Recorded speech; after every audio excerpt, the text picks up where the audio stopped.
Hello students, let's read fourth part of the chapter, that is guiding values of the Indian Constitution.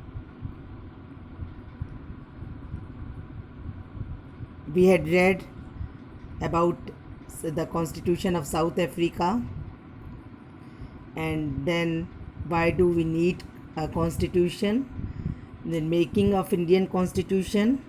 Now this is the final part of the chapter Constitutional Design, Guiding Values. In this book, we shall study the exact provisions of the Constitution on different subjects. At this stage, let's begin by understanding the overall philosophy of what our Constitution is all about. We can do this in two ways. We can understand it by reading the views of some of our major leaders on our Constitution, but it is equally important to read what the Constitution says about its own philosophy. You know what is the philosophy of Constitution? That is the fundamental principles underlying one's thoughts and actions. These are the fundamental principles of the Constitution, that is called philosophy of the Constitution. So if we want to understand the philosophy of the Constitution, we can there are two ways.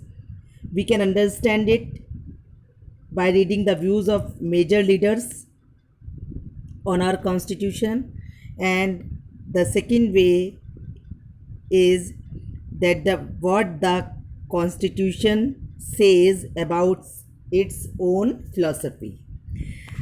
This is what the preamble to the Constitution does, and this is done by the preamble to the Constitution. What is preamble? This is the introduction. We can say that this is the introductory page to the Constitution, the first page where the basic values have been written and which have been elaborated in the Constitution. So what is preamble? The introduction to the Constitution. Let's turn to these one by one. The dream and the promise. Some of you may have noticed a name missing from the sketches of the makers of the Constitution, Mahatma Gandhi. He was not a member of the Constituent Assembly, yet there were many members who followed his vision. Years ago, writing in his magazine Young India in 1931, he had spelled out what he wanted the Constitution to do. You may have noticed that from the makers of Constitution, one name is missing, that is of Mahatma Gandhi. You can see the information about various makers of Constitution here in the chapter, in the side columns. Like this is Baldev Singh, born Haryana. They are from different states, different regions of India. Like this is Durgabai Deshmukh, born Andhra Pradesh. So in the side columns, there are there is the information of various leaders who were included in Constituent Assembly. So one name is missing, that is of Mahatma Gandhi. He was not the member of the Constituent Assembly, but there are many members who followed the dream of Mahatma Gandhi. And years ago, Mahatma Gandhi, in his magazine Young India in 1931, he has written what he wanted the Constitution to do. Let's read about it.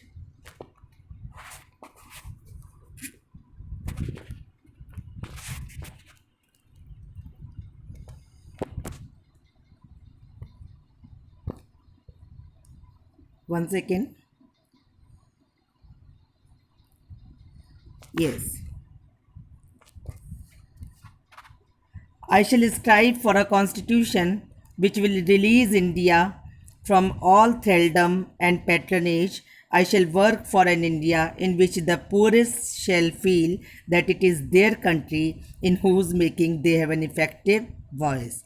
An India in which there shall be no high class and low class of people, an India in which all communities shall live in perfect harmony. There can be no room in such an India for the curse of untouchability or the curse of intoxicating drinks and drugs. Women will enjoy the same rights as men. I shall be satisfied with nothing else. So, what did Mahatma Gandhi say? That he wanted an India in which the poorest shall feel, means there will be social and economic equality, and the even the poorest person will have an effective voice, and there will be no high class or low class of people, and there will be no discrimination between men and women. The untouchability and the curse of intoxicating drinks and drugs, this will be eliminated. So he had this dream about India. So this dream of an India that has eliminated inequality was shared by Dr. Ambedkar, who played a key role in the making of the constitution, but he had a different understanding of how inequalities could be removed. His dream of an India that has eliminated, that has removed inequality, it was shared by Dr. Ambedkar, Dr. Bhim Rao Ambedkar. You can see Bhim Rao Ramji Ambedkar on the right side, right column. You can see he was born in Madhya Pradesh, and he was a chairman of the drafting committee. So Dr. Ambedkar had a different view, different understanding of how inequalities could be removed. He often criticized Mahatma Gandhi and his dream, and in his concluding speech to the Constituent Assembly, he showed his anxiety very clearly. On the 26th January 1950, we are going to enter a life of contradictions.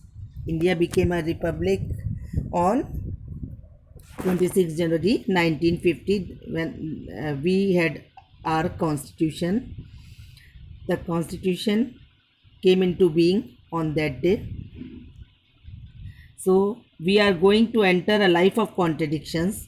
In politics, we will have equality, and in social and economic life, we will have inequality. There will be equality in politics, but the social and economic life will have inequality.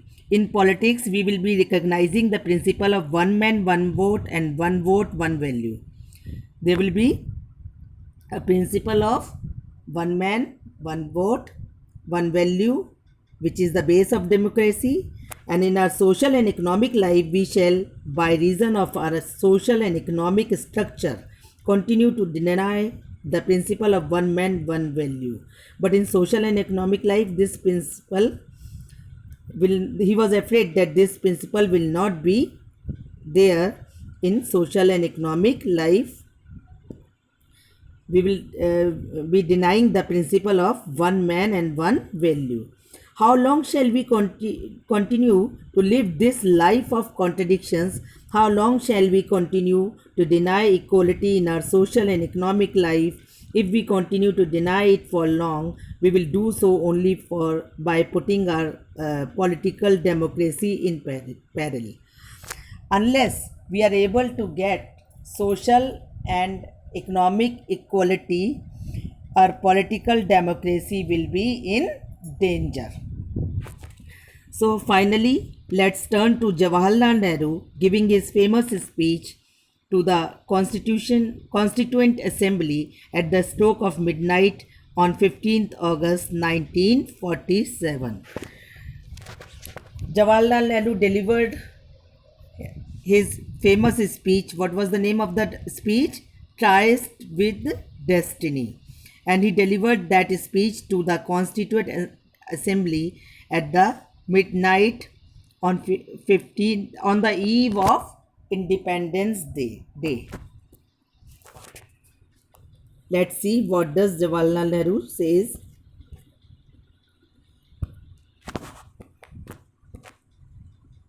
We can see his picture here on the at the left side in the left column. He was born in Uttar Pradesh. Means we have representatives from all over the country in the Constituent Assembly. These are all the whatever pictures you see in the side columns. These are of constitution makers, members of Constituent Assembly.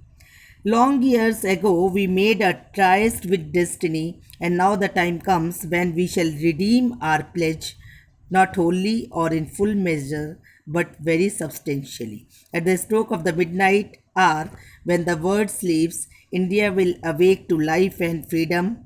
India will get independence at midnight.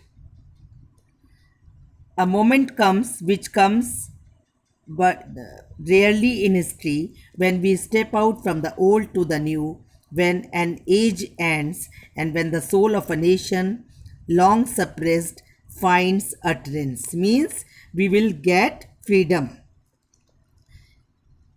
On the this speech was delivered. This speech had been delivered at the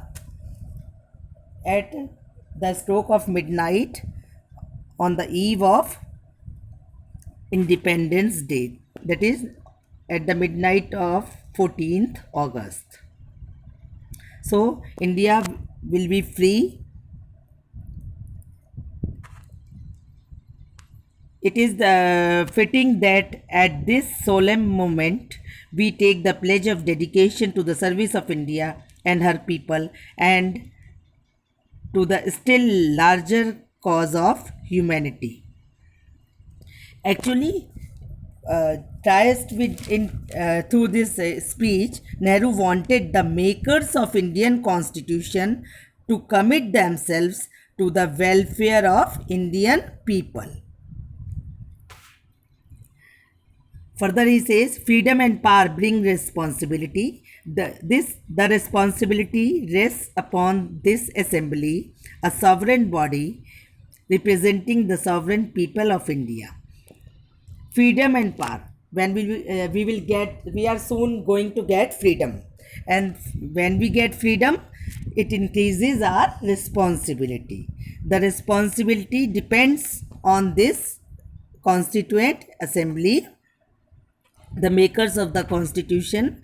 Before the birth of freedom, we have endured all the pains of labor, and our hearts are heavy with the memory of this sorrow. Some of these pains continue even now. Nevertheless, the past is over, and it is the future that beckons to us now. He says that before freedom, they have got freedom after a long struggle. They have endured so much pain and sufferings, and only then they were able to get freedom. So, and he says that now the past is over, now we have got freedom. The time